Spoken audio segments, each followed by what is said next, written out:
On behalf of the Liberty Church of Christ, we really appreciate you taking the time to come out and talk about a subject that perhaps you'd rather not really talk about. I certainly understand that as well.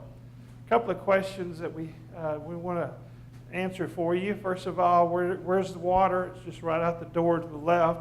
Restrooms are right out the door as well.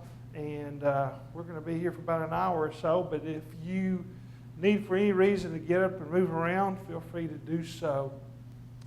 Secondly, a question may be, well, why in the world am I here talking to the big old guy from Alabama that I've never even seen before? Well, that's a good question. I've been a minister for Churches of Christ for 30 years full-time as a minister. For the last 10 years, I've been the executive director of North Alabama Christian Children's Home, a children's home that takes care of children of the state who've been abused, abandoned, or neglected. We had 21 last week, and right after school got out, 5 of them got to go home. 1 of them is going to be adopted. So right now we have 16 children. Most of them are teenagers, so pray for us if you know what I mean in that regard.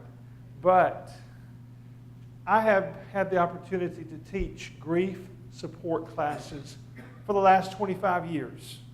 And one of the main reasons, ma'am, on the back pew are the handouts. If you want to get one of each, that way you'll have what we're going to be doing in the hallway. There you go. And Brother David back there, the minister, is taping this or DVDing it. Okay, so I guess we need to smile or something, as the case is. But anyway, I'm a third-generation minister. And so in one sense, I've always been around funerals and things of that nature. But I wanted to be a better minister to the people that I preach to. And so I visited with a friend of mine who is a funeral home director and who teaches grief support classes, and got some information from him. Began to do some reading and research on this some 25 years ago. And when I was in Guin, Alabama, not too far from here perhaps, West Alabama, 1992, we started a grief support class. And we've had between 600 and 700 people be a part of those classes. They meet for 10 weeks at a time. They're free. Typically, a funeral home will sponsor those classes. In addition, I have, with my twin brother Ron, that some of you perhaps have known, I have done and conducted grief support classes or workshops at different churches. And before I forget, I wanted to tell you about this one. If you want to write this down, the West Corinth congregation in Corinth, which is, somebody said, 30, 40 miles from here? We went there 20 years ago to do our first grief support class, my brother and I. And so we contacted the church there and said, y'all were so good to open up your arms and take a chance on 2 twin guys 20 years ago. We want to come and do one for you free. And so we have set the dates for it. It's going to be October 21st and 22nd, a Saturday and Sunday in Corinth at the West Corinth congregation. And so Saturday will be probably 4 sessions, 4 different discussions that we'll have. They'll either have breakfast or lunch, or they may have both. I'm not sure exactly which. And then Sunday throughout the day, we'll be speaking the morning, afternoon, and perhaps even the evening sessions. But you can contact them, West Corinth Church of Christ, and if you'd like to be a part of those classes, which are completely free, even Sunday as well, then you can do it. Also, I'll let David know about that as well, in case you want to check with David Conley. But I have been a chaplain for the Sheriff's Department. I have been a chaplain for the hospital in Florence, Alabama, Eliza Coffey Memorial. I've been a palliative care chaplain for those in their last hours or days of life. And also, I have the degree in thanatology, which is the study of death. But having said all of that, I still continue to learn from folks like you and from those 600 and 700 people who've been a part of our classes on Tuesday nights. And so my hope is that you'll learn something today that will be helpful, at the same time that maybe this will begin some discussion that can be helpful to you in your regard. I'm more than glad to stay around after we finish. I know there may be other things that you have to do, but I'll be glad to stay around as long as you'd like to talk. If there's some particular things that you're interested in, or maybe some areas that you'd like more information on. But let's begin by looking at Just Walk With Me. And my hope is that you'll be willing to make comments or ask questions or whatever the case may be, rather than just simply listen to me in regards to what I'm going to say. It may well be that, and if you don't have a handout, if you'll see the good Brother Glenn in the back, he'll be glad to give you one. But perhaps this statement here, Just Walk With Me, sort of is the way you feel today. I have a problem. I want to tell you about it, but no, I really don't. I'd rather keep it to myself, handle it alone. But I do think it'd be good for me to share it with you, though I really don't want to because of what you'll say or how you'll act. I'm afraid that you might feel sorry for me in a way that makes me feel pathetic, like I'm some poor thing. I'm afraid you'll try to cheer me up, that you'll give me words or texts or prayers that tell me in a subtle way to stop feeling bad. If you do that, I'll feel worse, but I'll hide it behind my obedient, cheerful smile. I'll feel you don't understand. I'll feel that you're making light of my problem like it can be brushed away with some brief words of cheer. I'm afraid you'll give me an answer. But this problem I've been wrestling with for some time now, and about which I've had endless thoughts, you will belittle. You mean you can answer in a half minute what I've struggled with for weeks, or maybe even months? I'm afraid you might ignore my problem, talk quickly about other things, or tell me of your own. I'm afraid, too, you might see me stronger than I am, not needing you to listen and care. It's true, I can get along alone, but I shouldn't have to. What I'd really like is for you just to walk with me. Listen as I begin in some blundering, clumsy way to break through my fearfulness of being exposed as weak. Hold my hand and pull me gently as I falter and begin to draw back. Say a word, make a motion or a sound that says, I'm with you. If you've been where I am, tell me how you felt in a way that I know you're trying to walk with me, not change me. But I'm afraid. Afraid you'll think I'm too weak to deserve respect and responsibility.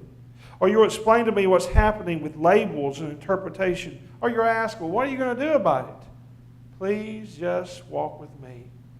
All those things seem so much brighter and sharper, smarter and expert. But what really takes love is to just walk with me.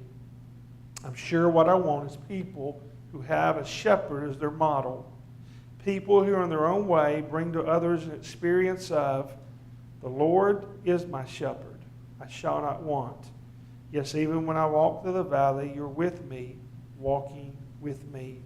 Perhaps that says in some way what your feelings are today. And if so, hopefully what we say will be of some help to you. Let's look at the handout entitled, What Do You Know About Grief and Loss? These are either true and false statements, and so I'm going to read them and then ask you to sort of give your thoughts on which one they need to be. It's based on a book from Therese Rando, How to Go On Living When Someone You Love Dies. Excellent book. Number one, as we think about grief and loss, it normally takes 1 year to get over your grief. True or false? False. There's two problems with that statement there. First of all, there's a time frame, 1 year. And secondly, there's that phrase, get over. How many of you have had somebody to tell you in your grief journey that it's been X period of time, you need to be over your grief? Anybody heard that? I have a lot of people in my class that hear that.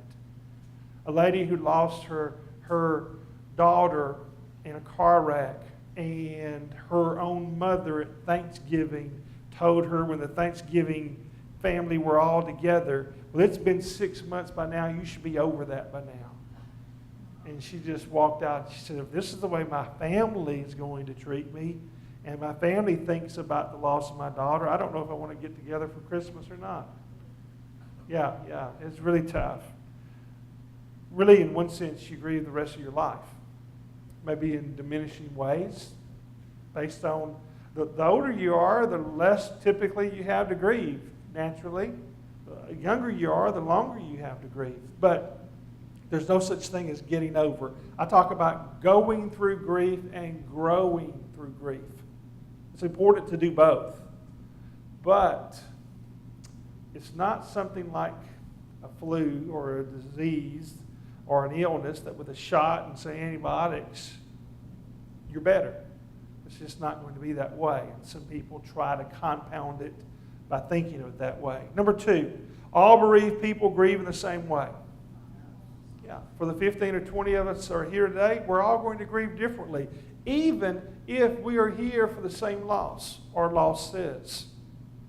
So we just need to understand there are differences. You saw a couple of books out there that my brother and I have written. Walking with Those Who Weep is what we call Grief 101.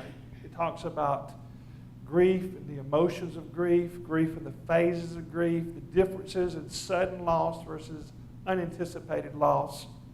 And then there are chapters that deal with the loss of children or other types of things, holidays, why do bad things happen to good people. That's sort of Grief 101. The other book is the one that I wrote, Hope for Those Who Struggle, and it deals with specific kinds of losses. There's a chapter on the loss of parents. There's 3 chapters on the loss of a child. There's chapters dealing with the loss due to suicide, due to terminal illness, the loss of brothers or sisters, loss through SIDS, sudden infant death syndrome. But my point is that no one is going to grieve in the same way. And even when there is a loss of a child, and sadly some of you have already told me that you have experienced that, the husband and the wife are going to grieve differently. Why? They love the child the same, but they had different relationships with them. And often men tend to grieve in a way differently than women. I'm grateful that there are men present today. Typically, when I started teaching these classes 25 years ago, the ratio was about 8-to-1. 8 women to 1 man. Now it's about 4-to-1. And so, thankfully, more men are seeing the need to show their, I love the statement, I rarely cry like a baby, but I often cry like a man. I like that statement. There's something to be said that. You know, somebody says, well, you know, showing tears, Jesus wept. John 11:35. Perfect, sinless Son of God showed emotion. It's okay for us to. And we, as men, need to allow other men to do that. But we just need to understand that we're not going to grieve in the same way. Number 3, children grieve in ways that are different than adults. Very true. A lot of times we don't, without meaning to, we don't include children in the death or grief experience. Remember many years ago when my granddaddy died, 50 years ago actually, that for whatever reason, we didn't go to the funeral. Now my parents were there. They sent us back to go to school. But looking back on it, I thought, I knew he died, but why weren't we a part of the funeral experience? Many years ago, you would often not think about that. You would think, well, I need to shelter the child from that. But here's the rule of thumb. If you're old enough to love, you're old enough to mourn. We have 5 grandchildren. They're all together with my youngest son and his wife in Huntsville, Alabama. Tomorrow night, Lord willing, we're going to be there for a couple of days to be with them, all of them. Reese is 3. If something happened to her Nana or her Papa, she's going to grieve. She may not be able to put it into words. She may draw it in pictures, but she's going to grieve. Why? Because she loves her Nana and she loves her Papa. And so it's really important for us to try to involve children, grandchildren, or great-grandchildren in the grief experience. They realize that a bird can die, a rabbit can die, a goldfish can die.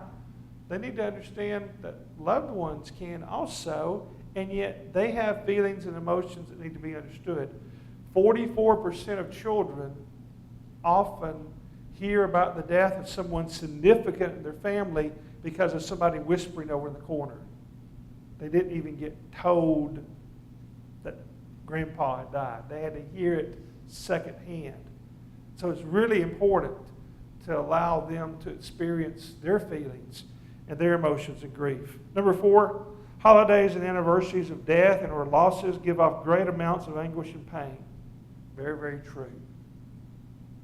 If this year you have lost a loved one, then you join 8 million other people.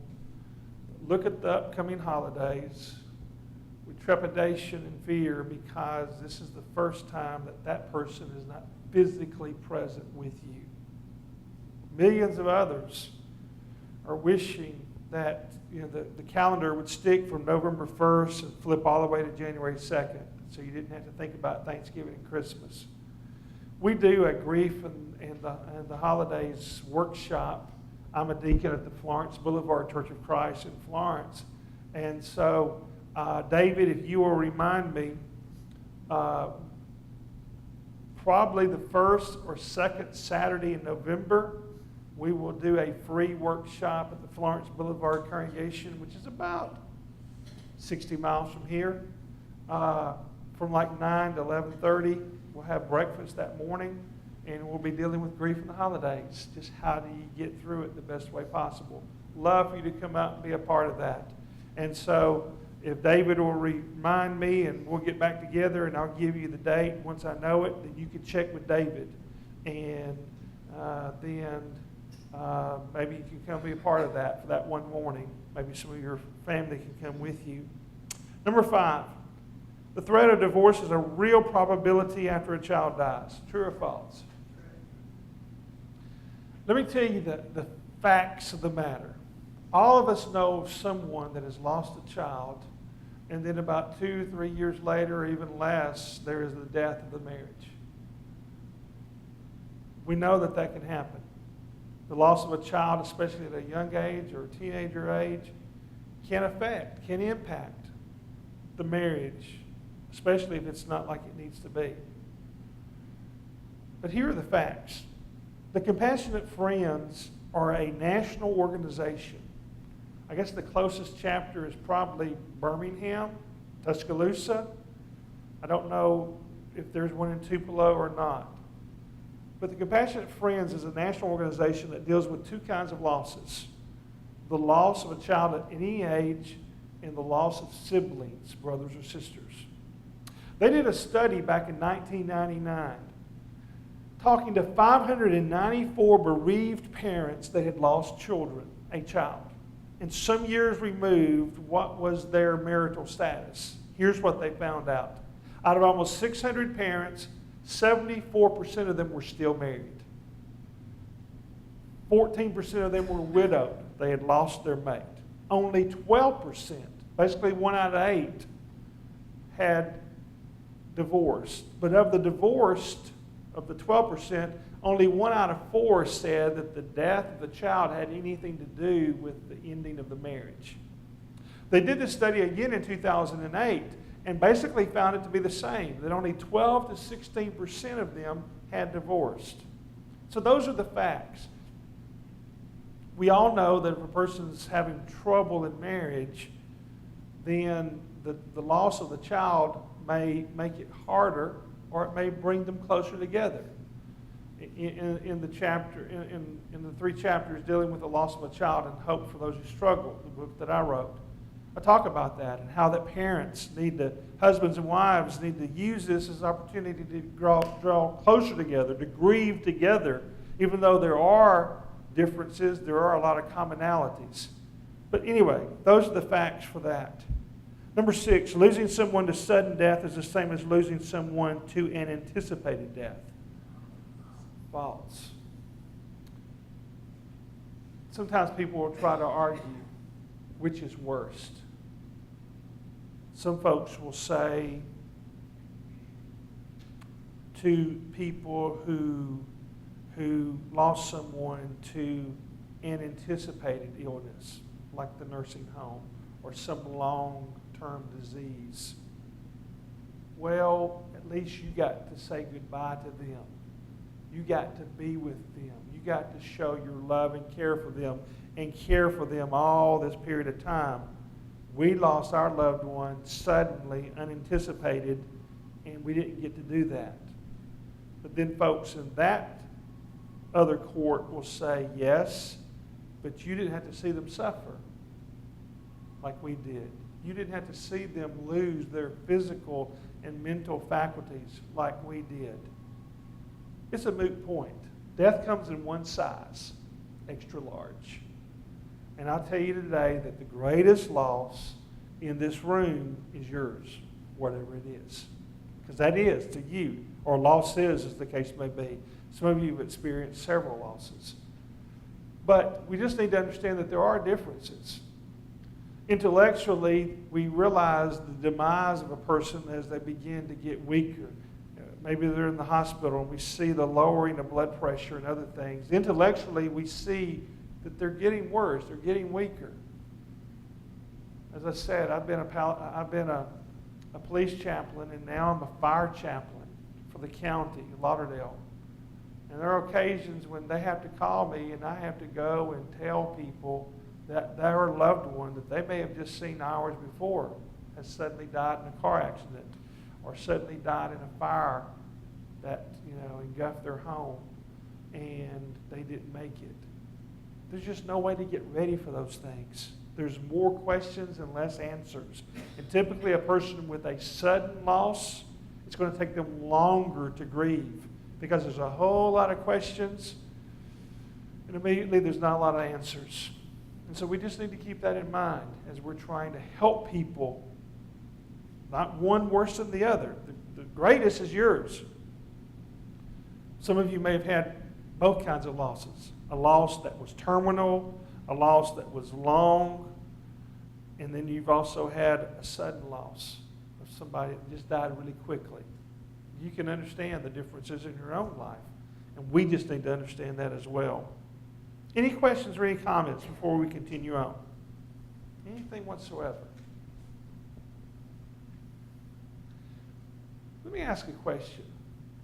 Why is it that typically people, I'm talking about folks outside our family, folks in our church, folks, our neighbors, why is it that they have a hard time walking with us in our grief journey? Why is it that people have a hard time trying to understand the pain that we feel? What do you think? They haven't been there. They haven't walked in our shoes. Very true. Why else? They do not know exactly what to do. Yeah. Or even what to say.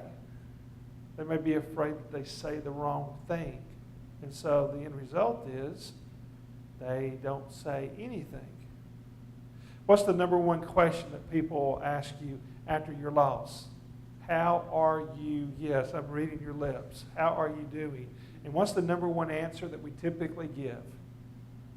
I'm fine. And why do we say I'm fine? That's what they want to hear. What else? That's what you think you're supposed to say? Okay. Yeah, very true.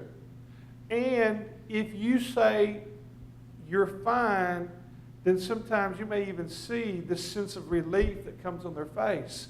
Because, oh, good, now I don't have to deal with it. You were reading my mind. Yes, that's a good way of putting it. I don't have to deal with it now. We can move on to sports and football and religion and politics and anything else because you said you're fine. Oh, boy.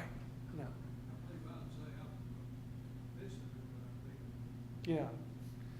Romans 12, verse 15 says, rejoice with them that do rejoice and weep with them that weep.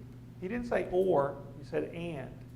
And, is that what? Conjunction that joins two things of like value? As a child of God, I don't have the choice of just being happy when you're happy and when good things come your way. I also have the equal responsibility of getting down the valley with you and crying with you. And yet sometimes people don't do that.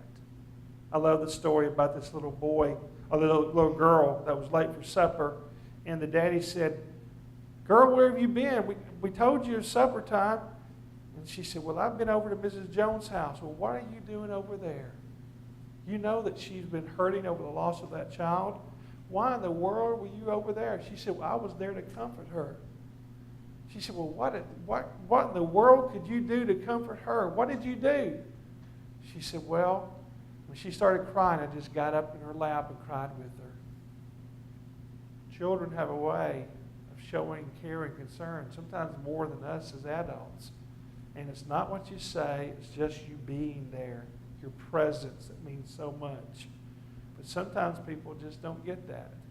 And so classes like this or reading a book or whatever hopefully gives them some help.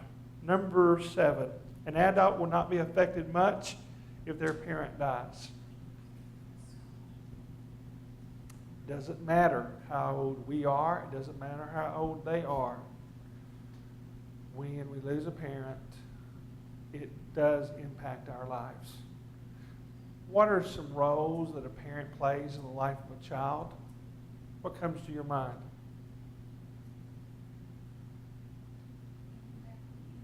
Being there for you when you need them. Security. A mentor. They're your first cheerleaders. They're there for you when you graduate from I'd say kindergarten, but today, but beforehand, it was just, there was no kindergarten. You just started in the first grade. But, 6th grade, high school, college, your wedding. Somebody said that the greatest sight of grandparents is the headlights of the car bringing their grandchildren to their house. The second greatest sight is 3 days later, the taillights of that car as they leave. But you know how that is. They're your first. They're there for you. Call it coming over here. I picked up a Bluetooth of my car and called my 87-year-old parents that just recently moved to Amory, Mississippi. I know I'm privileged to have not just one, but 2 parents that were born on the exact same day and year, December 20th. That's how they met. Is that your birthday? Well, there's all kinds of great people then with those birthdays. Mom was recently diagnosed with early Alzheimer's due to dementia. So we know that it's not going to get better. But this move was precipitated. My dad's been a minister for 66 years. He just resigned in December so that they could move. My brother-in-law is Philip Hathcock, the minister there. And so he's married to Cindy, my sister, Philip Hathcock. Went to school with Hoyt. Okay, well, so we may be related. But anyway, yes, he did. He sure did. And the thing, they said he held a meeting here several years ago. But anyway, they're there and they're doing as well as they can. And that was needful, Cindy being a nurse and everything. But my point is, when one of them passes away, when both of them, I'm going to miss that. You can't pick up the phone like you can. And so we don't need to negate losses. Number 8, your grief journey will consist of neat stages of feelings and emotions that will come in orderly and structured ways. I brought you a picture of grief this morning or today, and this is it, a tangled ball of emotions. And what's at the center of that? Can you say that? Denial, which is very, very much a part of the grief process because we tend to deny things as it not being there. Nothing neat about it. It's a tangled ball of emotions. Often at the end of the class, 10 weeks, people will say, thank you for letting me realize that I'm really not losing my mind. Because a lot of times in grief, you may feel that way.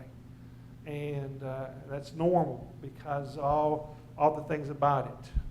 It's not, I don't like to use the word stage because it suggests a step-by-step progression. I use the word phase because you can be in guilt and denial and anger all at the same time. And it can go back and forth. There's nothing neat about it. And so we just need to understand that. Number 9, the words, I know how you feel, can be of great comfort in time of loss. Had too many people say, Don, that didn't help me at all. In fact, it's almost like fighting words. because you think, no, you don't. We don't. No, we don't. We don't. We really don't. I mean, I have an identical twin brother, born 5 minutes before me. But we would still have different thoughts about different things. I truly don't understand everything he's going to feel because I'm not in his shoes. I'm not in his body. And a lot of times people will try to do that. And they will say the worst things at the worst time. Had some folks in the first class that I taught in Guin, Alabama.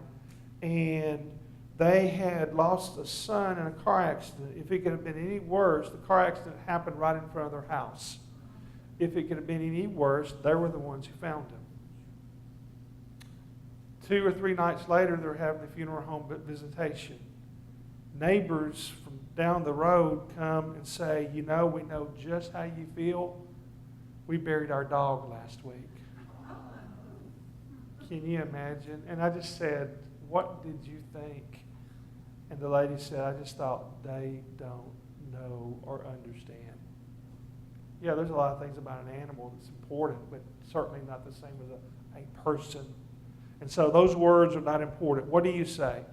I love the lady in our class who said, she said, I come to the funeral home, I go up and visit the people as they're standing there beside their beloved, and I say, I don't know how you're feeling, but can I give you a hug? That says 2 things. I truly don't know how you feel, but I care. And that's what you need to know from people, that they do care. It's not what they say, it's their presence. And so that's her way of putting it. And I thought, wow, that's so simple. That's so profound. I don't know how you're feeling, but can I give you a hug? I care. That's what it's important. Number 10, big word. Disenfranchised grief suggests a loss that either is not publicly recognized due to the relationship or a loss that is not publicly accepted. That's true. Basically, that's meaning that a person may have lost a stepfather. And somebody says at work, well, he wasn't even your biological dad. Why are you so upset? What they don't realize is he's the only dad they really knew. He was the one that came into their mother's life at just the right time. He was the one that they could depend on. Or let's say that a person dies because of suicide. They take their life.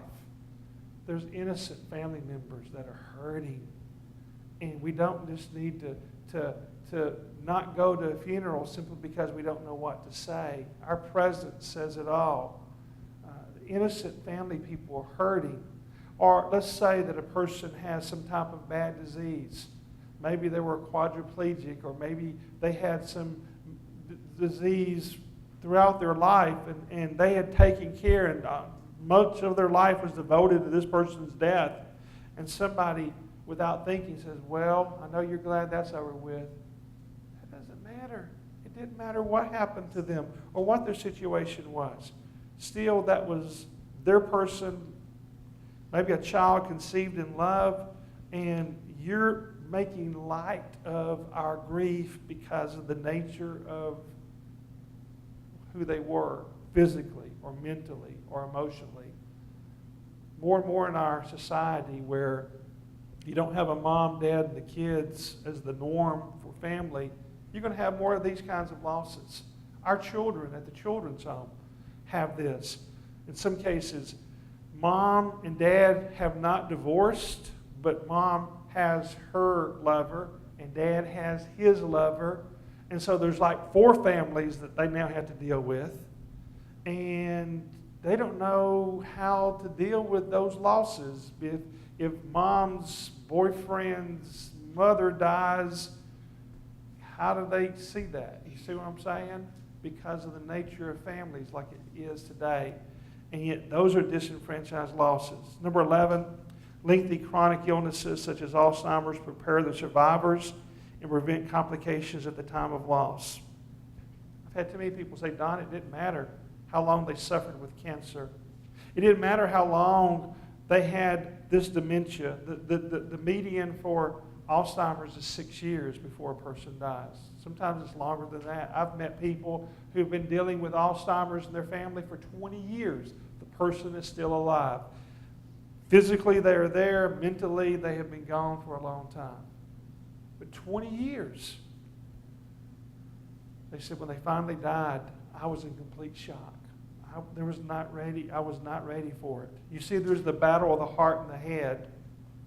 The heart says they can't get better. There'll be another medicine. There'll be another surgery. There'll be another opportunity, another miracle drug right around the corner that's going to turn them around.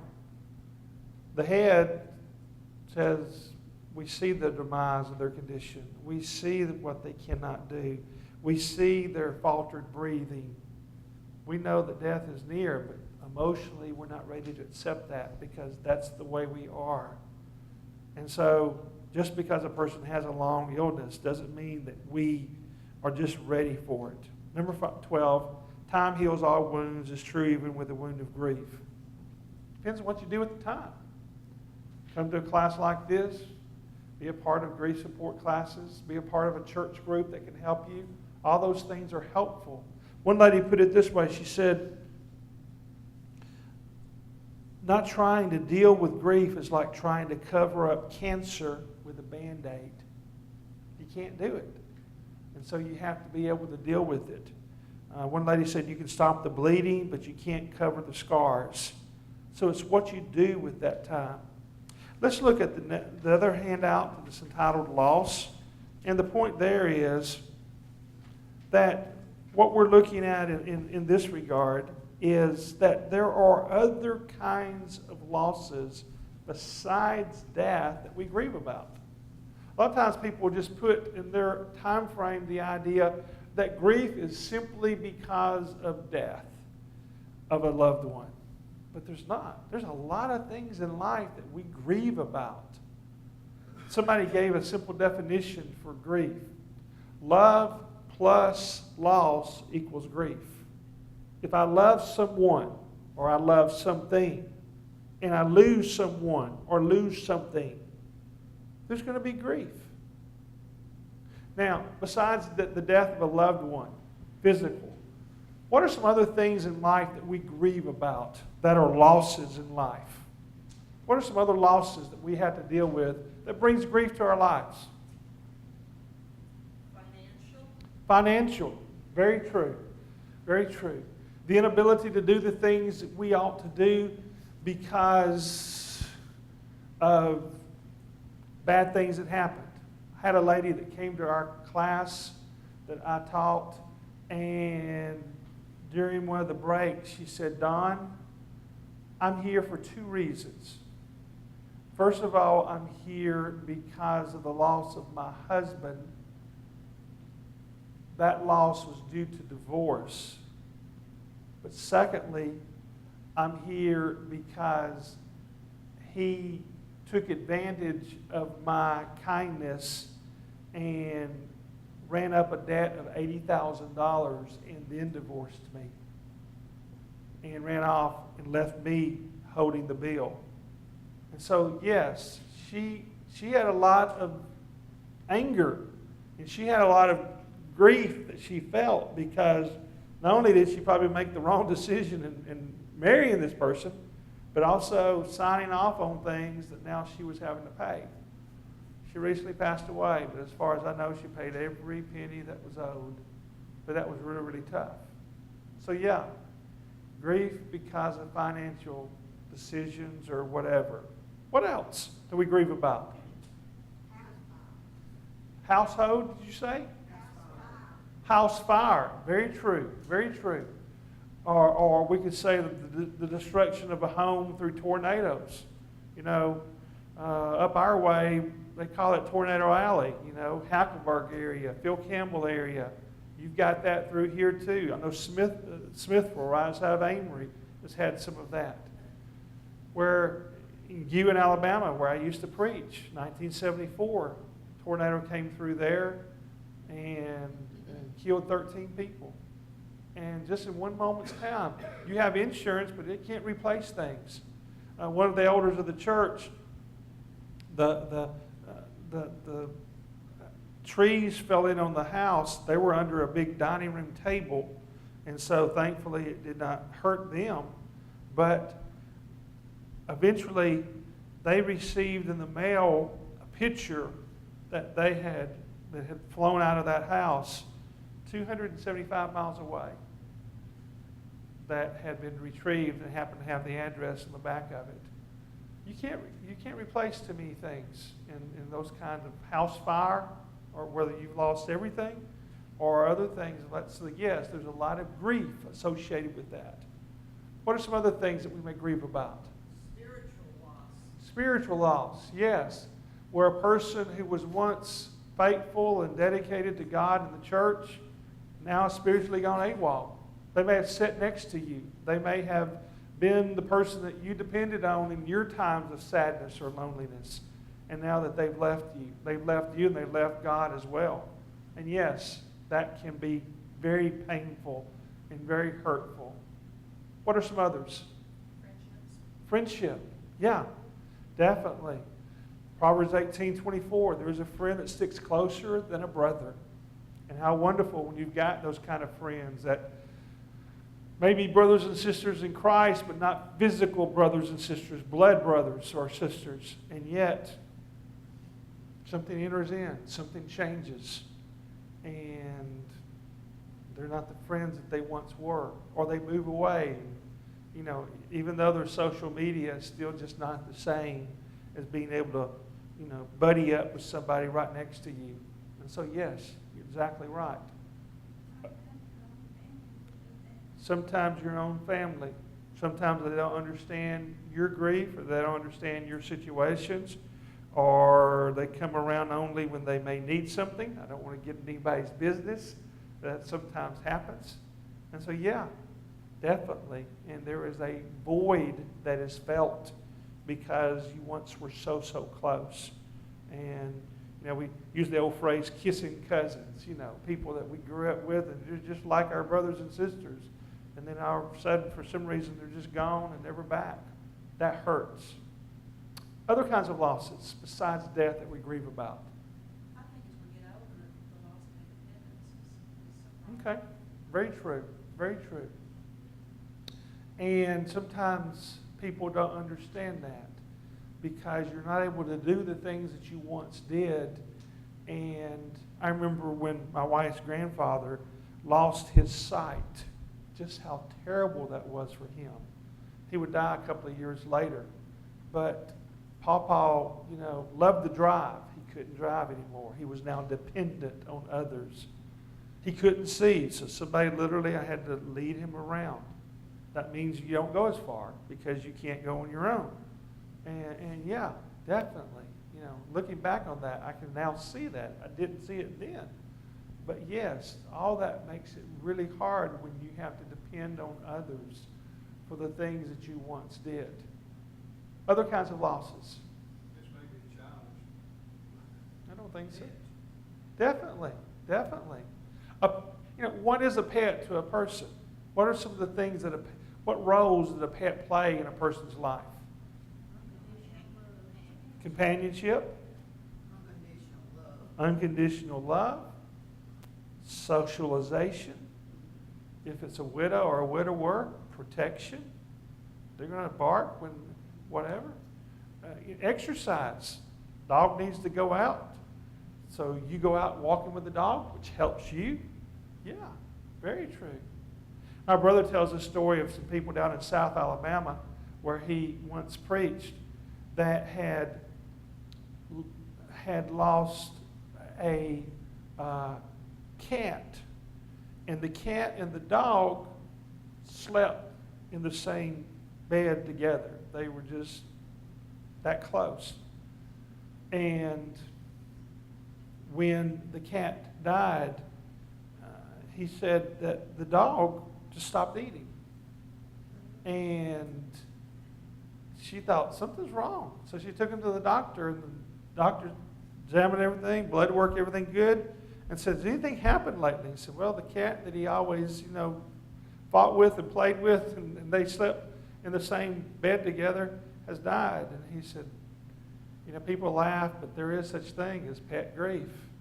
And said, we'll give you some medicine, but it may not work. And sure enough, for too long, the dog vanished, and just, they died somewhere. And so, yes, if that's true in that regard, then that's true with us. It may have been that pet was the last gift given by your loved one to you. So that makes it even that more important. We have lost several dogs, and my wife has cried over every one of them, because she had a bond with them, and unconditional love, as the point is. And very, very true. So yes, that is a great loss. A couple of others I might just give to you. The loss of property, we sort of mentioned that already. The loss of divorce, which some people call a living death. I've had people tell me in the class, I could have much easier given them up at the grave than given them up in the divorce courts. One lady had lost her first husband to death. She remarried, and then he ultimately divorced her. And she said, I'd much rather have seen him at the, in the cemetery grieving over his loss there as opposed to the courts where it wasn't a pleasant experience. The loss due to pregnancy. In the Bible, there seems to be that sadness that Hannah had there in 1 Samuel because of her inability to have a child. And, her husband's other wife rubbed it in and made it really hard for her. That's when Samuel eventually came along. But that was a tough, tough thing. And think about people who do finally get pregnant, and then there's that miscarriage, which is so, so painful. Not only to the husband and wife, but also to the prospective grandparents. That was a child conceived in love, and yet you're not going to be able to hold that child here on this side. And so that's tough. We talked about the loss due to moving. I remember a lady making the statement. She said, I don't mind moving provided I can move my bank and my Kroger's with me. Yeah, right. I mean, they don't ask for my driver's license. They know me by name. I know where the black-eyed peas are. I don't have to go find things all over again. That's tough. There's a grief there. Sexual unfaithfulness. A person chooses to go against God's promise that they made to him and to witnesses in that wedding by being faithful and true and going out on their loved one to be with somebody else that they have no right to be with. That's tough. Even if you choose to take them back, there's still some great grief that goes along with it. What about the empty nest? Children are part of your life for all these years, and then you send them off to college, and they go off on their own, and there's that empty nest. I remember some of the first times our oldest son went to college at Freed-Hardeman, and the other son was still there. And then when he started going to Freed-Hardeman, we didn't have any money, so we're just there, paying for two people in school at the same time. But I remember one night saying to my wife, Lisa, I said, listen. She said, what? I said, it's so quiet. It's really good, isn't it? And it was. Even though we missed them, we knew that they were in a good place. Oh, wow. That would be really tough. I'm so sorry. I'm so sorry. Sexual abuse can certainly be a grief. Sadly, some of our children have experienced that. Or physical abuse, where, everybody thinks everything's fine, but they don't know what's going on in the house or behind closed doors. And there's a great grief that is felt in that regard. Somebody mentioned the idea of separation because of war. Folks that give their life and give our years of service to make our freedoms, to make this available tonight, to be able to be here without fear of somebody jumping in here and hurting us, like they've been doing in France or in Britain lately. And yet the separation. My brother and I did a grief workshop up in Clarksville, Tennessee. Just really close from there is Fort Campbell, Kentucky, where a lot of Army people go to be deployed. And they talked about how that every time there is a deployment that they're going out, that they have to renew all their papers, and especially if they don't make it back. And that's tough on people, that limbo where they're there for a year or two. You don't know if they're going to come back alive or in what shape they may be coming back. And the grief over the possibility was something that they really thought of in that regard. And so we just need to understand that there are other things besides death that we grieve about. Now let's look at the last handout, and then I'd be more than glad for us to talk about some other things as the case is. We've got about 10 minutes. What do you do in grief? 3 great suggestions in dealing with grief. First of all, Doug Manning says all you have to do is get by. What is getting by in grief? Getting by in grief may mean getting up out of bed when you just like to stay in bed and just not have to deal with it. Getting by may mean, beginning to do the things that normal people would do. Cooking breakfast, changing clothes, maybe even going back to work or going back to church. I tell people, particularly in the classes that we do on Sundays, when a loved one comes back to church the very first time after their loved one has died, don't let them sit alone. Sit with them. Because their big question is, where do I sit? Do I sit where I used to sit? Because he's there. He's not there anymore. So and if I don't sit there, where else do I sit? I don't know if y'all are like folks in Alabama, but everybody's got their pew, right? I noticed the quilts and the things, and we've got these too, where people just, that's my seat because that's mine, and rightly so. We understand that. But seriously, they don't need to sit alone.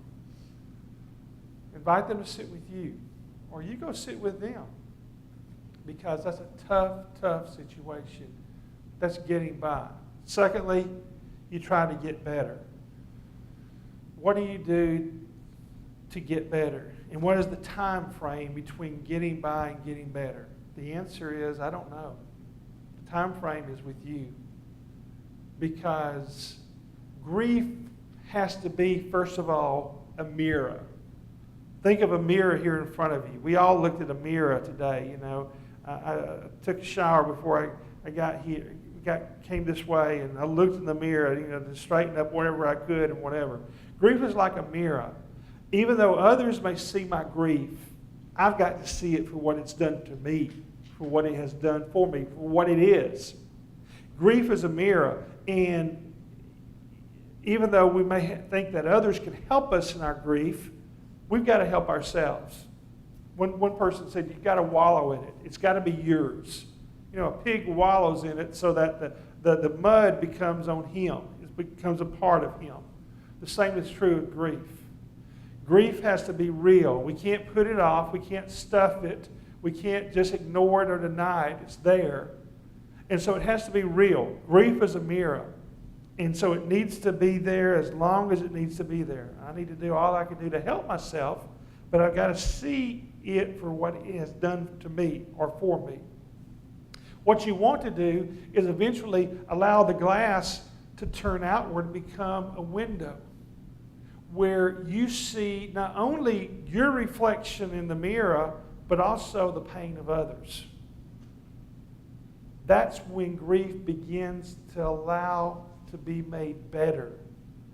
When you see not only your pain, but also the pain of others. When you hear an announcement in the community that so-and-so has lost a loved one, and you reach out to that person because you know something about that pain because you're going through it too. Or when someone who, if you've lost your mate, you hear of somebody in the community or in the church that's lost their mate, and you go to them and say, I don't know how you're feeling, this is how I felt. And you begin to share things with them. That's when you try to get better. You do something that allows you to get better. It takes time. It takes effort. It takes energy. Helen Keller, grew up there in Tuscumbia, made the statement, as long as you try to sweeten somebody else's pain, life is not in vain. There's something to be said for that.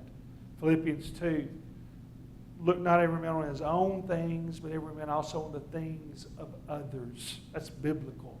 Philippians 2, verse 3. Thirdly, you try to get beyond. Notice he didn't say over, because you're not going to get over it. You don't want to get over it in terms of what that person meant to you. That person's still a part of you. But you try to get beyond. One person put it this way, half of me is gone, I'm looking for the other half. In his case, it was a preacher who lost his wife. He said, half of me is gone. Somebody has put it this way, the loss of a mate is like the loss of an arm. Now, if I lose this arm, I happen to be left-handed, so that would really be tough if I lost this one, because this is what I do everything with. Can I still survive with this? Yeah. It's going to be really tough, but I could try to do that. Somebody's also said the loss of a child is like the loss of a lung within you. Some of you know that firsthand. Conceived and loved. And so what we try to do is that by helping others, we help ourselves.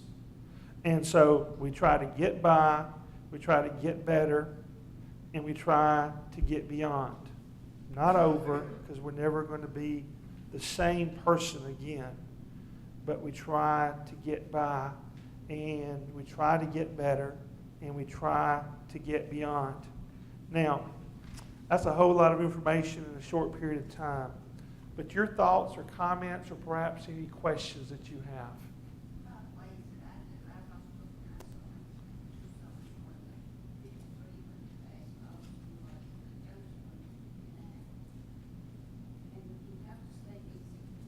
Okay.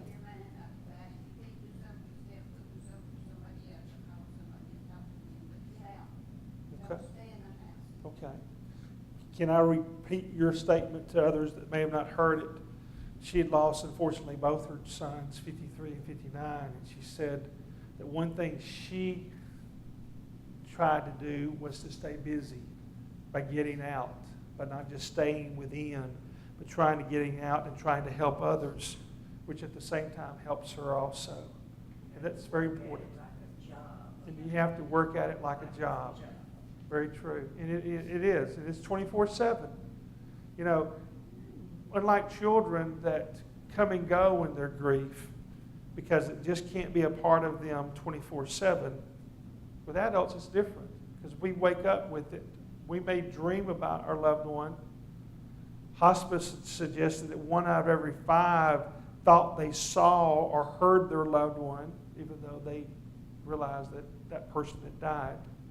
But they, you know, it's so much a part of us. And so it is tough. And it is so, so very hard. And it's some of the bravest people in the world are folks like yourself that have to deal with grief on a regular basis and can still get up and put their pants on and their shoes on. And, you know, the makeup may be for the 3rd time on their face, but they try to come and put the best face forward and try to help in the lives of others. And that's so, so very important. Other thoughts or any comments?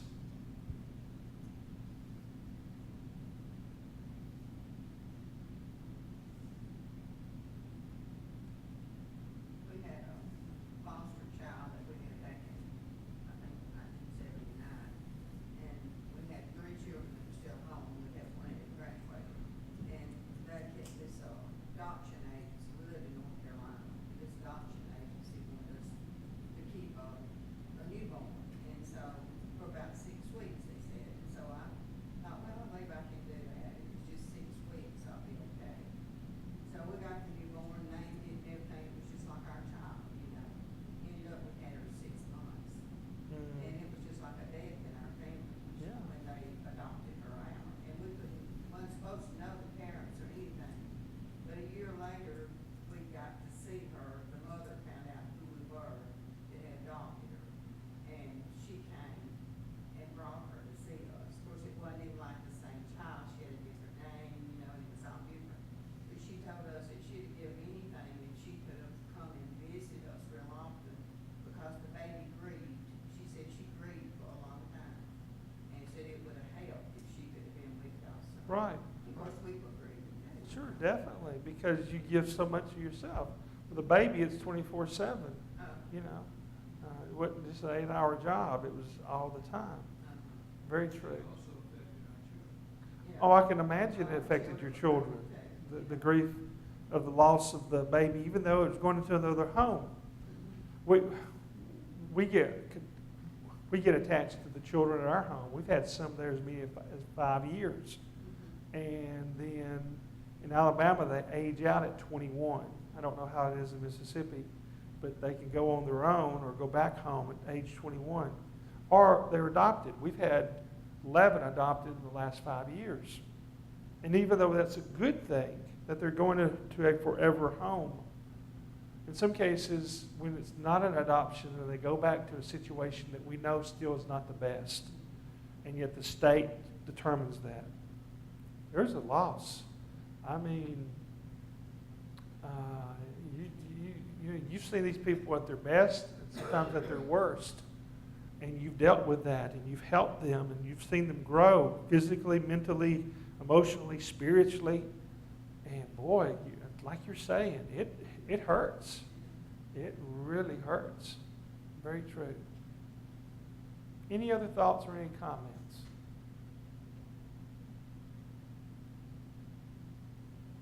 I hope this has been helpful in some way.